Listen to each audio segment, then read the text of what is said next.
Radivojevičom v druhom útoku, aj nitrianská úderka, Nemec Chrenko, aj tie dôležité postavy v našom týme. Samozrejme budeme zvedaví, ako to bude. Využil tú oficiálnu dospelosť za 18. narodeniny, takže ten víťaz fínskeho týmu Mikael Kotkaniemi bol Mám informácie, že tento ročník nie je až taký silný a preto... Hlavne teda aj detailný výkon gólmana, možno keď si sa spojil aj s našim týmom na diaľku do gólmani a možno na čo sa najviac zameriavali.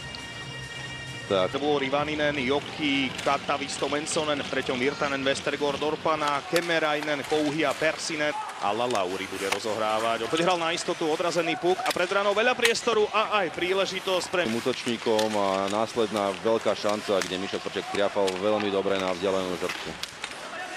Fotohrávka našich aj s tečom popri mantineli a môže byť z toho aj rýchla kontra. Murín tam bol na krídle, priťukáva Korčule, prvý náznak príležitosti Fínov.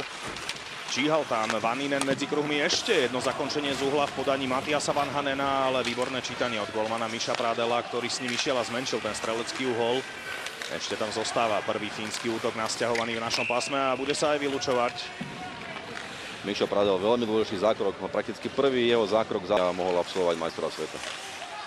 Bol platným hráčom aj samozrejme v domácej súťaži a poriadne hrával, pripravujúce z Boeliusa. Prihrávka na kruh, pred branou veľa priestoru a napokon aj koncovka, ale Pradel tam Jasu Mensonen v predbrankovom priestore, opäť prihrávka medzi kruhy. V tom bránení už v obranom pásme sme pasívnejší a vykrývame iba uhly. A vieme, že s Fínmi treba Korčule stredného pásma. Mekučká žabka, ktorá ale nebola úplne ideálna a navyše zblokovaná. To má nejaké svoje opodstatnenie, hrá na malom priestore.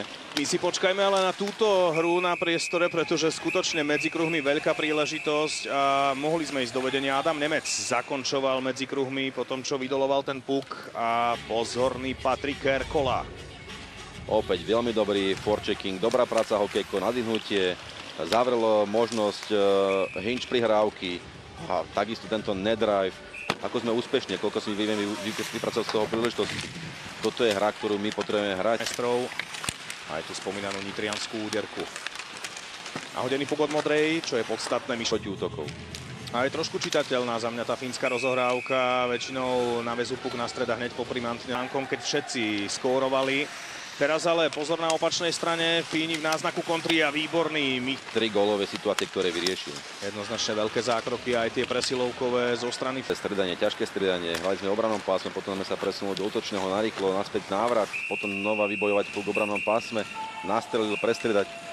Beka a Lauriho, ale opäť si Michal Pradel našiel tú cestu za pukom a vytiahol ďalší dôležitý zákrok. Vidíme herný variant fínskej ofenzívnej hry, že veľmi radi nastrelujú tú puku z modrej. Posúva to na modrú, už si to chystá Lisi po priťuknutí Čapoša, zasahovať musel Kerkola, teraz ale nie. Nášho obranného pásma, toto je niečo, čo sa musíme vyvarovať obozretne. No a tu vidíme, čo vlastne sa stalo Kerkolovi, že to 2 minúty do konca úvodnej tretiny.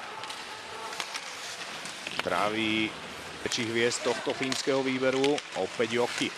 Nahodený puk a napokon aj prudká strela a Mišo Pradel reaguje aj na tú dorážku od mantinelu. Mišo pôsobí veľmi isto. Je to moment. A môžeme ísť 2 proti 1, je tam voľný Nemec, ale Chrenko to bral na seba. Opäť môžeme ísť do kontry.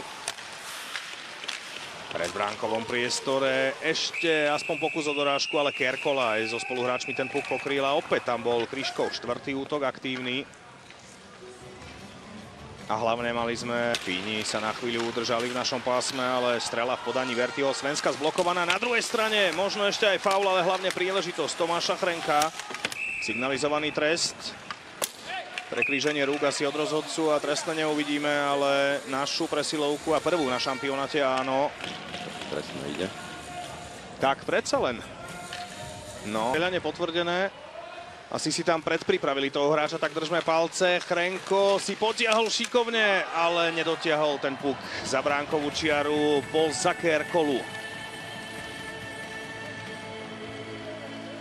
Nechybalo veľa. Veľmi dobrá situácia pre nás aj pre Tomáša. Spravil tento klamlivý pohyb, už mal prakticky odokretú bránu a teraz ja neviem, či tam bol nejaký dotyk brankára. Myslím, že špičkou Korčule pri tom prehadzovaní si to do forehandu asi áno. Alebo ako keby volili, že to bolo druhé zakončenie, ale A otázne je, či aj puk zastaví. Dúfam, že teraz sa nám to vráti a budeme úspešní v tejto preslovej hre.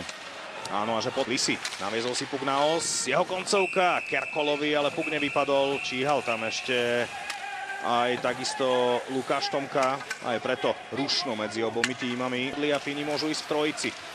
Pozor aj na Rensonena. Zblokovaná. Bránime situáciu 1-3 a Alex takýmto famóznym spôsobom pomôže. Aj Nemec.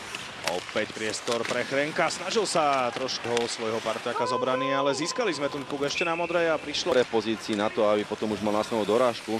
Takže aký ten hokej vie byť rýchly a premenlivý, áno. My momentálne slovenskí fanúšikovia, ktorí prišli povzbudiť náš tým. Už tam naskočil čerstvý Samo Murín.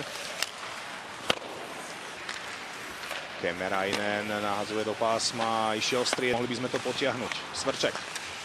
Jeho strela na bližšiu žrť, išla ale... Do strany Adama Nemca veľmi dobré pasáže hry, čo sa týka... Pozor na obranej modrej čiare, Fíni idú do kontry a ešte jedna dorážka, výborný Mišo Prádel. Famózne, veľmi dobré zákroky. Mišo je v zápase, je koncentrovaný, chlapcov drží a my si nemôžeme dovoliť zdať. A Mišo musel proste opäť voliť famózny zákrok a našťastie, pre naše šťastie Parine napadol opäť jeho koncovka z prvej. Prádel si počkal aj na ten vyrazený puk a je pri ňom. Jeden z Fínov, ale do neho išiel a tam musí prísť samozrejme reakcia našich chlapcov. Veľmi nepríjemná strela z modrej čiary, človek to videl odtiaľ, taký plachtivý puk. Mišo to vôbec nemal jednoduché. Fíni už nestihnú zakončiť iba takto nahodiť puk ani v druhej tretej kosa. Pripravení sú aj Luky Turiak a Peťo Kúdelka, tak si to užite.